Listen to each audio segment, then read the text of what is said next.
Les joueurs du Loup ont réussi l'exploit d'aller gagner au Stade Français en ouverture du top 14. Leurs dirigeants, les architectes et les maîtres d'œuvre ont réussi celui de leur livrer leur stade entièrement rénové dans les délais. En moins de 4 mois, tout a changé.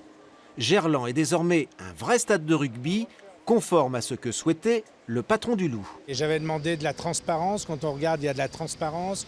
J'avais demandé un bien-être des spectateurs par une assise qui soit correcte. Je crois qu'aujourd'hui, on se retrouve dans un stade où on va être bien.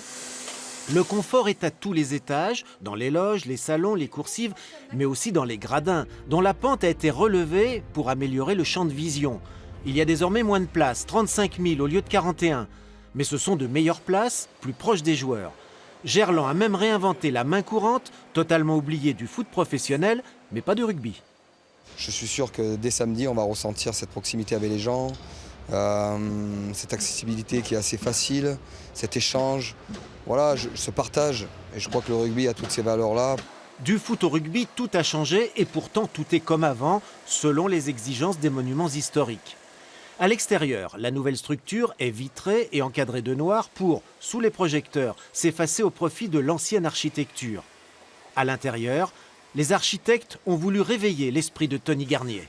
C'est voir le sport autrement, le match pas comme un lieu d'événement unique qui dure 2 heures, mais créer un lieu de rencontre, de vie, comme le voulait Tony Garnier quand il a imaginé ce stade.